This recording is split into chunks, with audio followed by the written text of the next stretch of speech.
Welcome back to another episode of the Be the CEO of Your Life and Business podcast. It's been a minute since Laura and I have been recording over Zoom, and it kind of feels so weird because we just love doing these in person. But circumstances arose this week that we just kind of had to pivot, and here we are. And I think it kind of goes towards the topic we wanted to talk about this week. Topic is about knowing thyself. So, lately this week I have kind of just felt a pull in consuming some of the personal development mentors that I listen to routinely, and also just trying to find my way into what I want to do in terms of my wellness and nutrition and exercise right now. I'm I kept feeling conflicted, like I didn't know what to do next.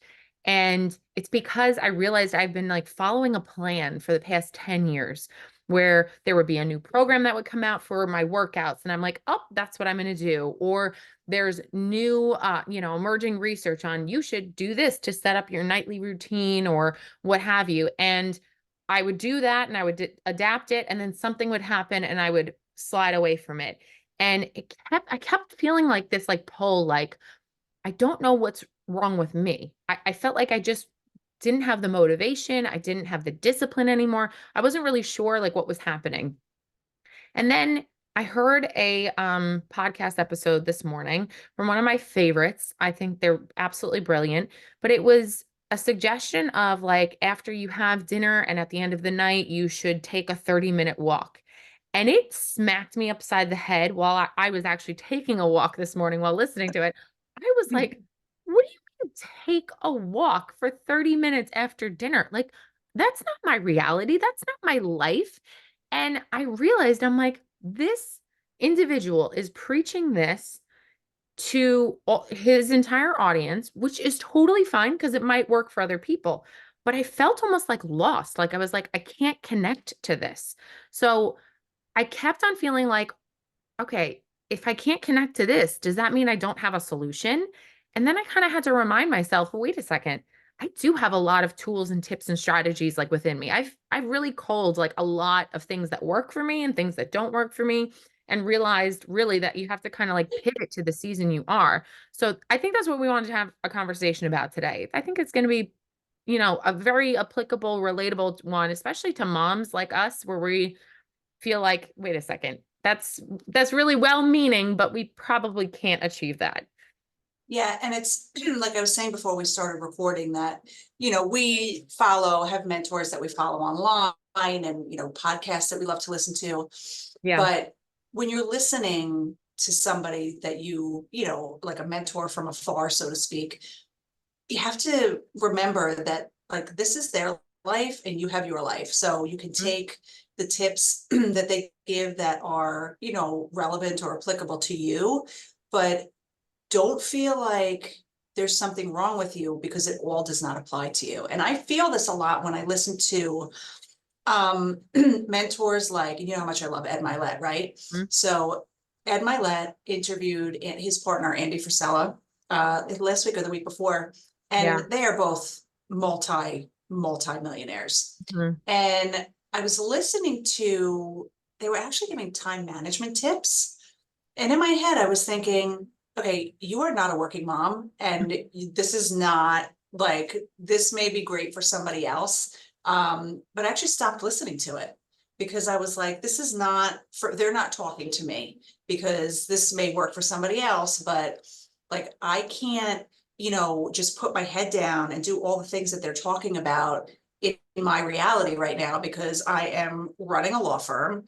I'm accountable to my business partner and the team we have. Oh, and I have 3 kids that I'm raising, and it's just a different reality. So, you can't beat yourself up when you're listening to something like that and saying, well, what am I doing wrong? Well, that's not my reality. So you have to take bits and pieces that might apply to you, but don't beat yourself up over it. Yeah, I think I listened to that episode too. And towards the end of it, they were talking about how they were going to go to Ed's private island and do a whole retreat. It's it's not my life where I am Right. right in this moment, in this season of time. And I totally feel that though. It's you know, as a mom, as a business owner, I think that one of the biggest struggles that I have faced especially since having Joseph, since having two kids, has been like finding and refining my identity of who I am. And what can be really, really tricky is when you are in that space where you like don't exactly know who you are. You're trying to cling on to like certain things that you like loved about yourself before you had kids, or loved about yourself when you had a little more freedom than being a business owner and having a lot more responsibility. It's really easy to be like, oh wait, but they're really successful, so let me follow what they're doing because that's going to be the thing that ultimately helps me get back to the place that I want to be at. And so it can be really jarring to then go from a place of, well, let me follow them because they're successful, but then realizing my reality doesn't match what they're actually prescribing. Like the reality is, it's the middle of the winter, and going for a 30-minute walk after dinner is cold, wet, dark, Yes. rainy. And my kids are gonna be home, and my husband will be like, "Oh, that's great. I worked all day too. So what's up? What are we doing?" Right. It doesn't match that reality. So then what can happen is if you aren't aware of this, and I think if you don't realize just how important your mindset is you can slip into the thinking that I was thinking, which was like, well, wait, so then that doesn't work for me. Well, I guess this is all crap. Like this isn't going to work. Oh, well, I'm gonna have to figure something else out.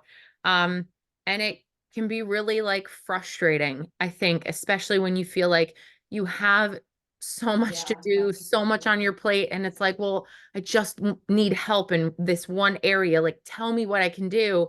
And the answer is just like not there, you know? Does that make Yeah, sense? and you have to remember sometimes that you do know yourself and you do have the answers or you can find them. And it's interesting that you brought up the working out. So obviously, I've been doing programs the same length of time. Yeah. And recently, when we got the home gym for Matthew for Christmas, it's something you would see in a gym. So now I'm able to do a lot of the stuff that I used to do in the gym Right. that I couldn't do once I stopped going. So that's why I was doing the programs, and I loved them and they worked for me for so long. But as I've talked about, a little bit over the last couple of months, is at this stage of my life, the things that were working for me previously are no longer working for me. Right. So for a while, I was like, oh my God, there's something wrong with me. What is happening? And then I just accepted the fact that, okay, I'm changing, things are changing, and I have to adapt to that. Mm. And there was a point in time before I started, doing these programs that I knew exactly what to do in the gym. Like Right. I didn't have somebody telling me, I just knew. I was in the gym for like, I don't know, 15 years before I Hmm. started working out at home. But then for the last 10, I haven't been working out like that. So lately I've been making my own routine. So I'll do like, upper body, lower body, a full body day. And then one day I'll go on the treadmill, one day I'll go on the bike, like the same kind of routine I had all those years ago when I was in the gym. But it took a lot of self-talk to Yeah. remind myself that like you do know you used to do this. Like you didn't have anybody telling you what to do. You made up your own routines and it worked for you. Yeah. So I had to kind of get a little confidence back to be able to create a new routine, and I'm still working on it, but it's definitely a work in progress because it can be hard to trust yourself, right? That's exactly what it is. It's like for so long, I had somebody telling me, this is the program you do. This is going to work your upper body. This is going to work your lower body. This is the cardio you need, X, Y, and Z. And I love a list. Like, I love somebody telling me what to do. I love being able to follow a program. It's like you gave me the rules. I like to follow rules. So Right. have at it. Like, this is perfect for me. But then when it comes to a point where it doesn't work anymore, first you have to break up with that idea like that, yes, because it was working, it's going to always continue to work for you, right? So you have to break up Right. with that idea, and which is a change in your identity. So it's a change from, I'm the girl that worked out and did beach body programs for 10 years straight, and now I'm the girl that's like, I'm just going for like mom walks, and I'm going to go on the Peloton, and I'm going to I do almost feel guilty that I'm why. not doing the It's like, is the CEO going to come through the screen and be like, right. it's been X amount of days? But it's true. Like, it's, it's part of evolving. It's part of realizing that like we are always changing and things change and circumstances change and you just can't predict and plan for every little thing that's going to happen along the way. And just so after breaking up with that idea, then you have to be like, okay, what is going to work for me? Like, what do I want to do? What's going to make me feel good? And what is it that I'm looking to achieve? Right. So, like in this situation, when we're talking about exercising, if you want to be able to just check off the box that you did an exercise every single day, then great. Like just do something, do whatever it is. It doesn't matter what it is. If you have a specific goal that you're trying to reach because you want to gain, strength in your lower body or something like that, then great. Tailor a program that's going to work for you in that sense. Um, so you have to kind of know like what is it that you're trying to achieve? Are you trying to survive as a mom, a working mom, and like just keep everybody where they have to go, keep everybody fed, roof over your shoulder? Sometimes that bare minimum is what all that you can try and achieve in that moment of time? So And I that's think that's okay. important. That's okay. Yeah. But it's hard. And I think we can make the same comparison to when we opened our firm, right? Because all Mm. those years, even for me, like, for Oh, yeah. when I went out on my own, I think I'd been practicing for what, 17 years or 18 years. But for all of those years, I worked for somebody else. Yeah. So I handled my own cases and stuff, but for the most part, I had somebody else telling me like what the cases were that I was going to handle, what I was supposed to be doing. And then when we went out on our own, I was like looking around, like, oh my God, there's nobody to tell me what to do. Nobody's saving you. Nope. Nobody's coming to save me. So, I had to really, and I think you too, like over the last couple of years, really learn to trust myself Yeah. and my abilities and my ability to make decisions because this is it. You're looking at it like we're the decision makers here. Yeah. And that is a huge, huge change from our prior life, Hmm. right? Yeah. That's a shift in identity that, oh gosh, like we have not mastered that whatsoever. We are works in progress, which is why we bring this every single week, right? Like the things that we're going through are real life things, and most of them have to do with things that we encounter in our business. Like Yeah. really 9 times out of 10, it's something that's changing or, evolving in our business. So I agree with you entirely. I feel like that's been one of my hardest struggles in the past 4 years is just trying to reposition myself to being that person that everybody's looking to make the decisions or keeping things in order. And that also puts like another level of stress on you, right? Like beforehand, I was just a working mom who reported to work, can call in when I have sick day or my daughter was sick, and that was it. Like I did my work, I went home. It was not as taxing as it is now. And so when I started to have more responsibilities, I needed to start to like up level where my mindset was, where my energy was, and the people I surrounded myself with because it was so vital to really maintain like energy, peace, focus, everything. And it's to a whole different level now. Can you talk about what you were talking about before about how there are just no sick day? Like it's just so different. Yeah, and I mean, that was even at one point this week, I heard something about, you have to rest when it's time to rest or something like I'm like, okay.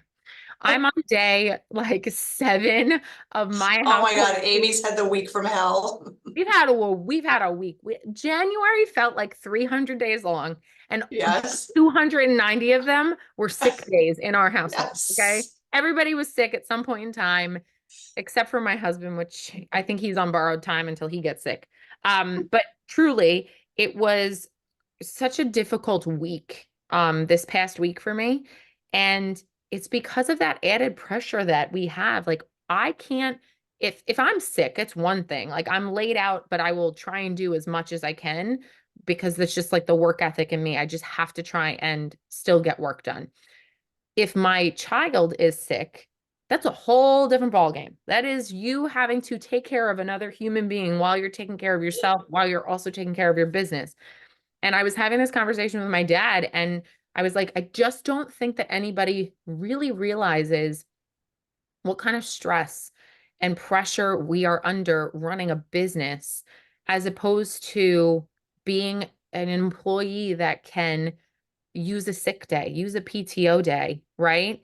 And call out for the day, and then the work is going to be there the next day. And he actually said this too. He recognized it and he was like, forget about it. It's not even worth it to be sick sometimes, because then you come back to work and your email box is overflowing. People are looking for you, and then you're having to doubly catch up, the following days. And it's true. And I think that when I don't want to say it's like irresponsible, I think that's too strong of a word. Yeah, When people make it seem like it is just so easy, like, oh, I work for myself and I can take no, care of my children. mm-mm, No, you still have responsibilities. I mean, unless you are like, Ed Milet, who's got 1,000 people working underneath him and he doesn't touch the day-to-day operations.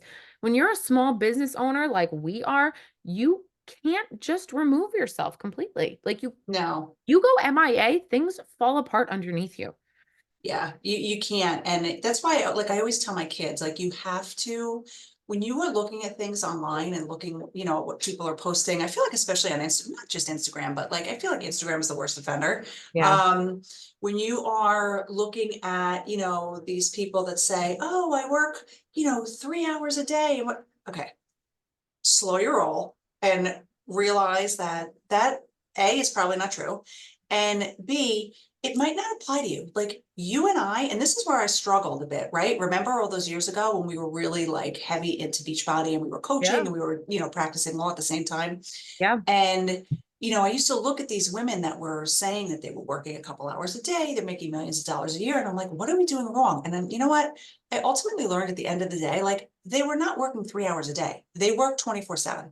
Yes. So, when you see these things online about what people are doing, you kind of have to take it with a grain of salt because A, it's not the whole picture. And B, you have a totally different life, Yeah. right? Yeah. So you and I can't work like that. It's so funny. I had a client, I was reviewing a contract with a client this morning, and she said to me, what is your end time today? And I sat back for a second. I was like, what do you mean?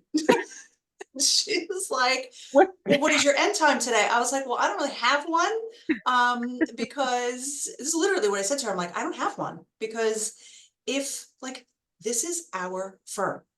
If I have a contract that has to be signed today, if I have to get that done at 9 o'clock at night, it's getting done at 9 o'clock at night. I said Mhm. to her, I was like, I'm in my office today, but I have an office in my house. And if I have, like, if we have to get this done and there's stuff going on and you need to sign later tonight, like, that's just what we're gonna have to do. Right. Um, I Right. don't have an end time. Yeah. Now, you have to be careful about that because as we have said many times, I am workaholic and Hmm. I could work I had this conversation too with somebody else this week. I could work 24 hours a day, right?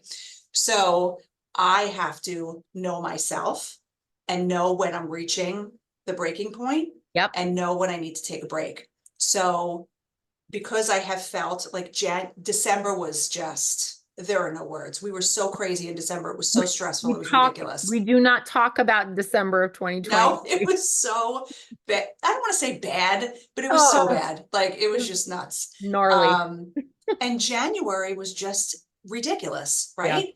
Yeah. So I have started at night to kind of protect my peace is I put my phone on do not disturb.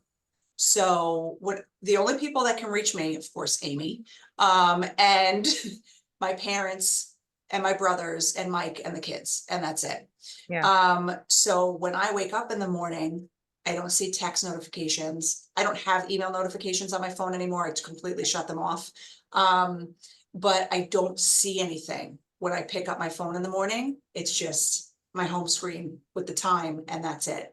Hmm. Because I know myself and I know when I'm reaching the breaking point, and my levels of stress were so ridiculous that I would literally first thing in the morning when I got downstairs, I was looking at my emails, and I'm like, no, no, like I'm not dealing with this right now. There's No. nothing I can do about it right now. And I need that time in the morning to regroup and start my day like on a peaceful foot as opposed to diving headfirst into emails first thing. It's so Yeah. bad. Yeah. So that is like, you know, maybe 5 years ago, I would have that would have never even been an option. I would have never thought about something like that. I know. But over the last month, talk about getting to know yourself. Like I'm really recognizing like the things that I need to start implementing to kind of protect my mental health, Hmm. you know?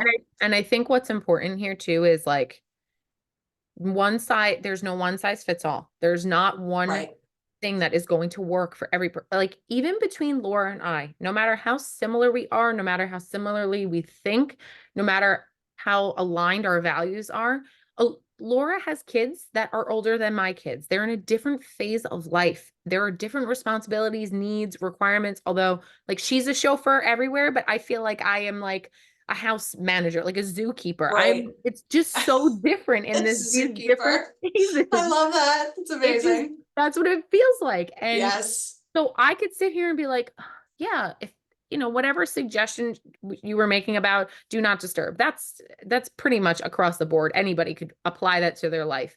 But if you were like, I'm gonna take a hot bubble bath after the kids are like off doing their own thing, it's like, no, my kids are looking for me every minute Yes. until they go to bed. It's just not gonna happen. It's just one size fits all does not exist in this situation. And I think that's the point that one of the points that we're trying to make today is too, that we don't ever want to come across like, this is the golden ticket. You must use this golden ticket on that ride and you will be successful. Everything is trial and error. Everything has a season and like an undulation of life where there's a specific period of time where something is going to work for you and it's going to click and you're going to feel it and it's going to be great. It's like Laura doing do not disturb right now. That's helpful to you.